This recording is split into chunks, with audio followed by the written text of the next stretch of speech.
So I've been traveling over the past couple of weeks, meaning I haven't been at my computer as much as I normally am, but as soon as I got back, I ran into some pretty groundbreaking news. We all know the Activision Microsoft acquisition deal that was announced a few months ago was supposed to be going through, and this was one of those things where many people were claiming this is going to benefit Call of Duty, it's going to save it in some sense, but we have some information that that deal may not actually be going through, and so the UK CMA released a massive legal document sort of refuting this entire acquisition. I'm not going to go through this document. It's a lot of like legal talk. It's not super important to read the whole thing, but I'll leave a link in the description if you're curious. The idea is that there are parts of Call of Duty or just the entire IP itself that if acquired by Microsoft could mean that it becomes an Xbox exclusive, or elements of the game could be an Xbox exclusive. And there's a lot of, again, legal jargon going back and forth between whether that would actually be viable or not. But the point is, Call of Duty as a model is going to be changing forever, and regardless of the Microsoft deal,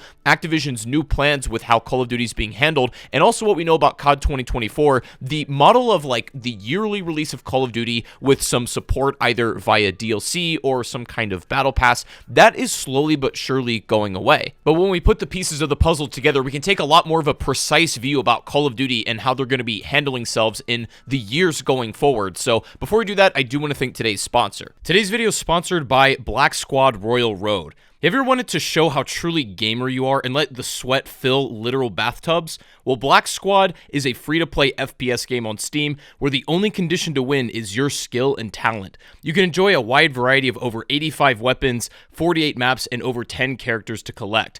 You can also participate in super matches in which you gather tokens to compete against and get rank from other players.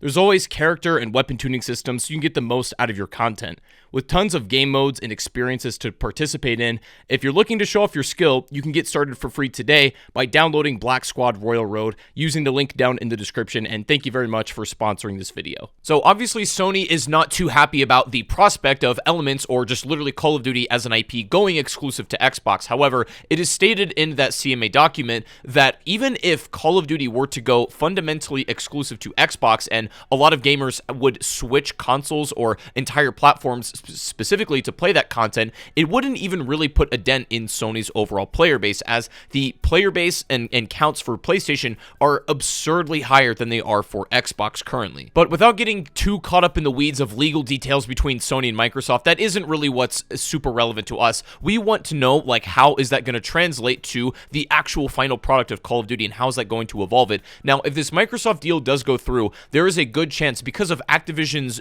new direction with Call of Duty, they have stated that the idea of a live service subscription model is becoming increasingly more important and will probably be more prevalent in our future. And the reason I believe this is because Modern Warfare 2 this year is going to have a service model, or basically development, that no other Call of Duty has seen. Obviously, this is breaking the cycle of the yearly COD release. 2023 will not have a brand new Call of Duty game. However, the leaks have come out for Modern Warfare 2 that the second year of this game is going to include not only like this big like greatest hits remaster multiplayer maps of not only Infinity Ward games but just Call of Duty in general. This includes Treyarch and Sledgehammer. It's going to be like this massive premium expansion, but that also includes campaign DLC, just some things that we have never seen before, but essentially turning it into more of a live service subscription model, with the IP of Modern Warfare 2 lasting for roughly 2 years. And I think it would be very accurate to assume that the product of Modern Warfare 2, when it launches later this month, will be very different to the product that it is in over a year's time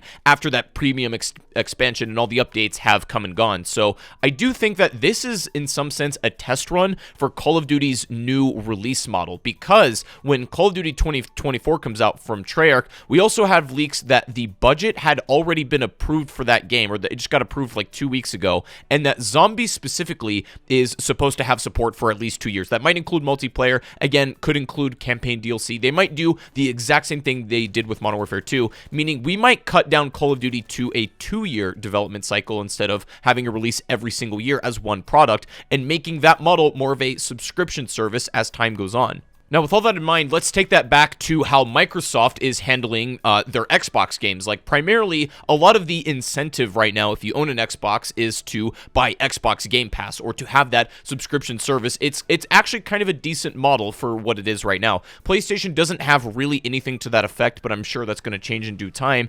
If they make it to where there's parts of Call of Duty that are exclusive or just literally COD itself is exclusive to Game Pass, then we could be seeing a very different timeline for COD as it were. But with that in mind, though, because this deal has still technically not gone through, we're supposed to hear something official, and a resolution is supposed to be confirmed by late November. So before the end of this year, we should know for sure about what exactly is going on. But that means if the budget for COD 2024 is also already set in stone and signed right now, without the Microsoft deal, any of the benefits that would be accrued from being signed with Microsoft probably won't exist. I mean, you'll probably also avoid a lot of negatives with that too, and any exclusivity that Call of Duty is going to see will probably not happen until well after COD 2024 at the very earliest. Like, if there ever was a timeline that Call of Duty goes exclusive to Xbox, I wouldn't even say that would be feasible until Sledgehammer's next game, which allegedly is Advanced Warfare 2.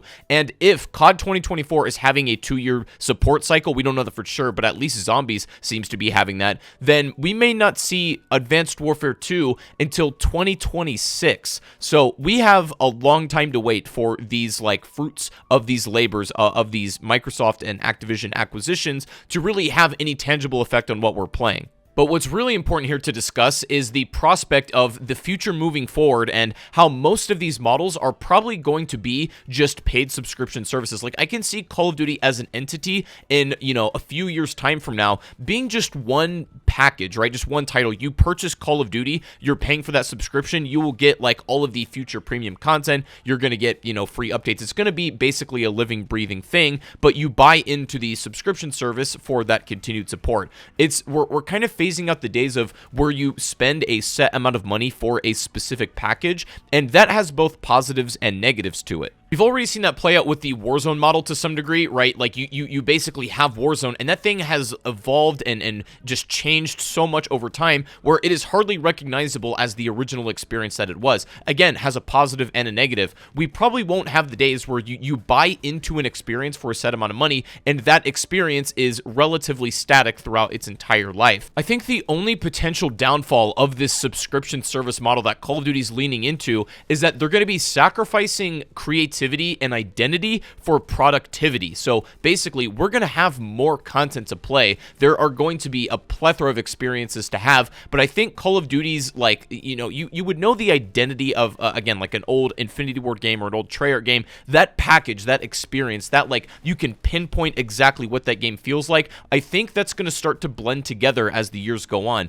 Call of Duty games are going to become more and more similar rather than less. The upside to that is probably we will have more content per, like, Call of Duty package than ever before, because the productivity of that has been increased. Even though that might come at the cost of the creativity, at least there will be more content. So I think it really depends on what you value most. And I don't know, we're really at the beginning of this subscription model service being like the new norm. So how it plays in Call of Duty is still yet to be seen, but much of it depends on the outcome of the Microsoft acquisition deal, and again, by the end of next month, we should be hearing a verdict on that, so I'll let you guys know what's up with that, but I would be very curious to see your opinions on this entire situation and how Call of Duty as a model will be changing. Do you prefer the current model where you buy into a package and you get that experience, or do you think a subscription model for Call of Duty will be a good thing in the end? Let me know. Thank you for watching, and I'll see you guys in the next one.